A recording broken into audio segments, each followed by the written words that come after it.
খেলা কমেন্ট্রিতে স্বাগতম। সাথে আছি আমি রাসেল মাস্টার। নতুন আরেকটি ভিডিও নিয়ে চলে আসলাম। চিরচেনা রূপে টি-20 মাঠ। আমি যেই জিনিসটা বলবো সেটা হচ্ছে 5 ম্যাচ টি-20 সিরিজের বাংলাদেশ জিম্বাবু মধ্যকার 5 ম্যাচ টি-20 সিরিজের প্রথম ম্যাচে বাংলাদেশের যেন মাঠ চিরচেনা রূপে আমরা দেখতে পেয়েছি। অর্থাৎ টি-20 ম্যাচ আসলেই বাংলাদেশ 130, 140, 150 এর গণ্ডির বাইরে যেন আমরা বেরোতে পারি না। প্রতিপক্ষকে আমরা কম রানের মধ্যে এমন এক মাঠ তৈরি করে দিই যেখানে 150 রানের গণ্ডি প্রতিপক্ষ বেরোতে পারে না। সেখানে যদি অস্ট্রেলিয়াকে আমাদের দেশে আনা হোক, সাউথ আফ্রিকাকে আনা হোক, কিংবা ইন্ডিয়ার যে কোনো অর্থাৎ যে যে যে যে অর্থাৎ বড় যে যে যে দলগুলো রয়েছে বিশ্বের ক্রিকেটে, যাদেরকে আমরা আনি না কেন, আমরা এমনভাবে পিচ তৈরি করব যাতে 150 রানের বেশি যেন কোনো দল না করতে পারে। এখন আসি, সামনে আমাদের টি-20 বিশ্বকাপ আর হয়তো 30 বা 35 দিন বাকি আছে।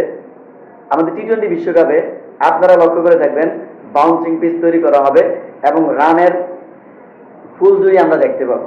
অর্থাৎ রান আসবে হরহামেশা এবং 180 থেকে 90 বা 200, 210 পর্যন্ত আমরা দেখবো অ্যাভারেজে 180 অ্যাভারেজে আমরা টি-20 বিশ্বকাপের রান দেখতে পাবো। সেক্ষেত্রে বাংলাদেশ যদি এই মন মানসিকতাতে 150 রানের আমরা 150 রানের মধ্যে আমরা প্রতিপক্ষকে আটকিয়ে আমরা জিতবো, এই ধরনের মন মানসিকতা থেকে বাংলাদেশকে বেরিয়ে আসতে হবে। যে বাংলাদেশ আমরা জিম্বাবুকে এনেছি, যে জিম্বাবু এবার টি-20 বিশ্বকাপ খেলছে না, তাদের সাথে আমরা পারফরমেন্স করে যাব বিশ্বকাপ খেলার জন্য।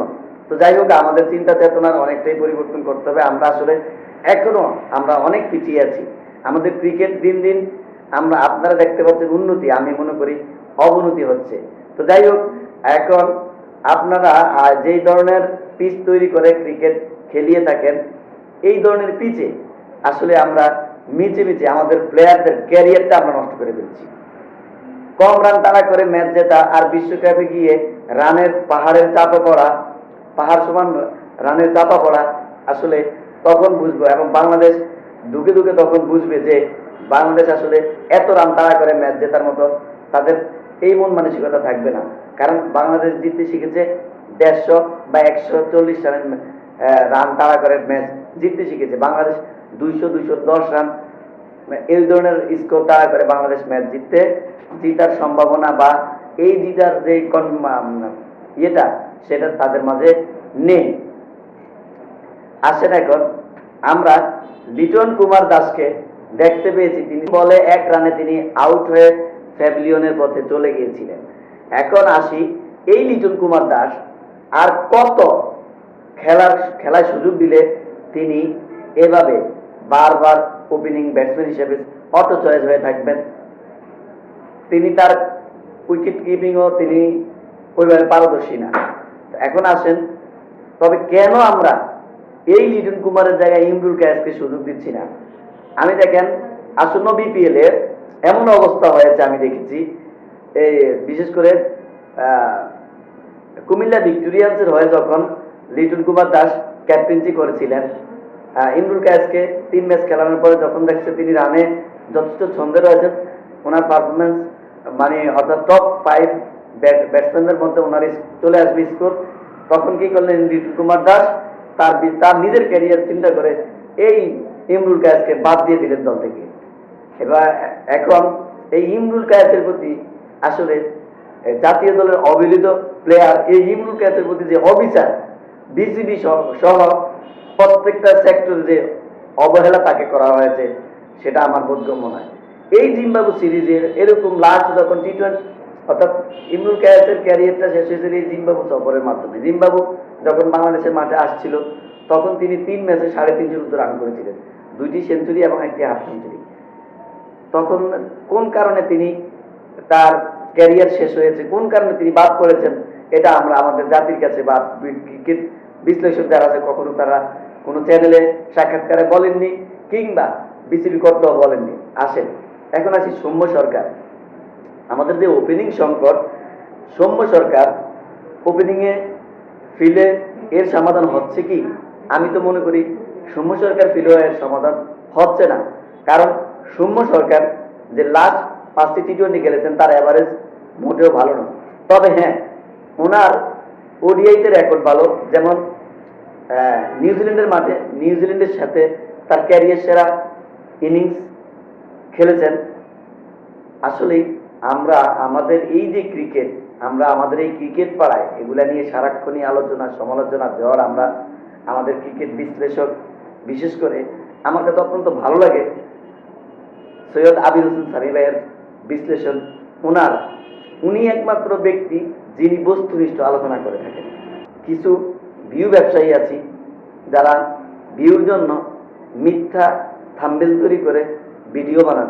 আসলে এই ধরনের ভিউ ব্যবসায়ীর ভিউ বা যারা এই ধরনের মিথ্যা নিউজ প্রচার করে, খেলার সাথে আমাদের বাঙালিদের আবেগ নিয়ে খেলে, এই ধরনের, যেমন রিয়াসুল আজিম ভাই একটি থাম্বেল তৈরি করেন, তামিম ইকবাল পিটছেন, তামিম ইকবাল হ্যান্ড করছেন, ত্যান করছেন। আসলে এই রিয়াসুল আজিম ভাই উনি ওনার ভিডিওগুলোতে ম্যাক্সিমাম সময় ভুল তথ্য দিয়ে থাকেন। তা আসলে এই ধরনের যারা এই ভিউ ব্যবসায়ীর সাথে জড়িত, অর্থাৎ তাদেরকে আপনারা বয়কট করবেন, তাদের তাদের ভিডিওগুলা ওয়াচ না করার জন্য আমি বলবো। কারণ এই মিথ্যা নিউজ দিয়ে আপনাদের বিভ্রান্তি ছড়াচ্ছেন। তাসকিন এবং জুনিয়র মেহেদির জোড়া উইকেট আমি দেখেছি। তাসকিন আহমেদ পরপর 2টি উইকেট পেয়েছেন, জুনিয়র মেহেদিও 2টি উইকেট পেয়েছেন পরপর। যদিও ম্যান অফ দ্য ম্যাচ হয়েছিলেন আমাদের তাসকিন আহমেদ। আমরা এখন দেখে নেব ফার্স্ট টি20 ম্যাচে জিম্বাবুয়ের সাথে যে ম্যাচটি হয়েছিল। তাসকিন আহমেদ 4 ওভার বল করে 14 রান দিয়ে 3টি উইকেট নিয়েছিলেন। তিনি হয়েছিলেন ম্যান অফ দ্য ম্যাচ। আমাদের সাইফুদ্দিন, তিনি 4 ওভার বল করে 15 রান দিয়ে 3টি উইকেট পেয়েছিলেন। তারা তাদেরকে বেঁধে রাখতে সক্ষম হয়েছেন। এখন আমার প্রশ্ন হলো, এই যে বাংলাদেশের পিচ, সেখানে ঢাকা হোক, চট্টগ্রাম হোক, সিলেট হোক, যেখানেই বাংলাদেশ খেলতেছে, অর্থাৎ ঘরোয়া যে সিরিজগুলা, প্রতিপক্ষ যাকেই আনছি তাকেই আমরা আমাদের বাঘের থাপায় বিড়াল করে ছেড়ে দিচ্ছি। প্রতিপক্ষকে দিতে ওয়ার্ল্ড কাপে আমার তো মনে হয় না, কারণ ওয়ার্ল্ড কাপে রান হবে 160, 70, 80, 200 এরকম রান হবে। তো সেক্ষেত্রে আমাদের পিচগুলো ওইভাবে তৈরি করা উচিত। আমি মনে করি ঢাকার পিচ, চট্টগ্রামের পিচের যে অবস্থা দেখা যাচ্ছে, ঢাকার পিচটা অন্তত যাতে এই অর্থাৎ ওয়ার্ল্ড কাপের পিচ যে ধরনের হবে, যে ওনারা তো যারা পিচ তৈরি করেন তাদের ধারণা আছে, ওই ধরনের পিচ তৈরি করা হোক। এখন আসি আমাদের ব্যাটিংয়ে দেখি তানজিদ হাসান তামিম, তিনি 47 বলে নট আউট থেকে 67 রান করেছেন। তাহিদ হৃদয় করেছেন 18 বলে 33, নাজমুল হোসেন শান্ত 24 বলে 21। এই হচ্ছে আমাদের ব্যাটিং। এখন আসি আমাদের লিটন কুমার দাস, তিনি দিতেছেন দলটাকে বাস।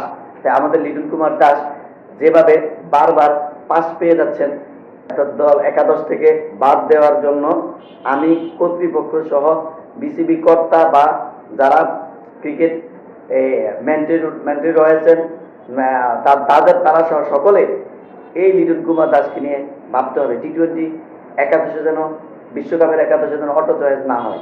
সামনে যেহেতু ঢাকা ম্যাচে হয়তো বা আমাদের সৌম্য সরকার ওপেনিংয়ে আসবেন, তো সেক্ষেত্রে সৌম্য সরকার, তবে হ্যাঁ একটা জিনিস আমি দেখেছি, বাউন্সিং পিচে বা বাইরের কান্ট্রিতে, দেশের বাইরে সৌম্য সরকারের ব্যাট জ্বলে ওঠে।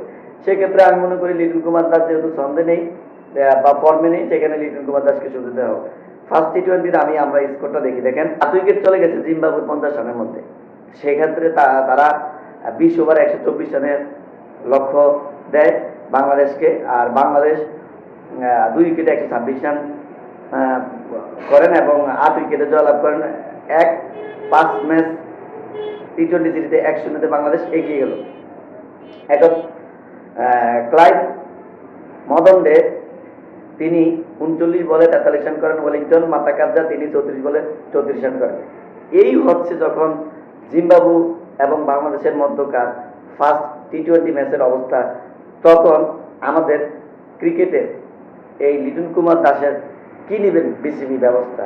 আসলে আমরা যেরকম ডাক্তারের কাছে গেলে প্রেসক্রিপশন কিংবা ব্যবস্থাপত্র দিয়ে ডাক্তার ওষুধ লিখে দেয়, তা আমি মনে করি বিসিবির সময় এসেছে এই লিটন কুমার দাসকে এরকম অব্যাহতি দিয়ে, অর্থাৎ তাকে এই টি20 বিশ্বকাপ থেকে ছাড়পত্র দিয়ে যেন বিদায় করে দেওয়া হয়। কারণ তাকে নিয়ে বোঝা হিসেবে না নেওয়া হয়। তা অনেক ঘরোয়া লীগ ভালো করে থাকেন, প্রয়োজনে আন্ডার-19 থেকে যেন ওপেনিং কাউকে নেওয়া হয়। আমি মনে করি যেন ওদের থেকে ভালো করবে। আর যেহেতু টি20 ম্যাচ, টি20 সিরিজ যেমন ইমন আছে, ইমনকে একটা সুযোগ দিতে পারে ওয়ার্ল্ড কাপে, যদি তাকে ব্যাকআপ ওপেনার হিসেবে নেওয়া হয় লিটন কুমার দাসের জায়গায়, আমি মনে করি দেন বেটার হবে। তো যাই হোক, আমরা আমরা আমাদের ঢাকার পিচ যাতে চট্টগ্রামের পিচের মতো না হয়, এত কম রানে যেন টি-20 স্কোর না হয়, সেটা দিকে আমরা আমাদের যারা মাঠ তৈরি করেন তাদের প্রতি, পিচ তৈরি করেন যারা, তাদের প্রতি বিশেষ আবেদন রইল। তো আশা করব আমরা আমাদের খেলাটাকে বড় স্কোরের মাঠ তৈরি করে দিব এবং বড় স্কোর তাড়া করে যাতে বাংলাদেশের বাকি ম্যাচগুলো জিততে পারে, এই আশাবাদ ব্যক্ত করে খেলা কমেন্ট্রি থেকে আমি রাসেল মাস্টার বিদায় নিলাম। আল্লাহ হাফেজ।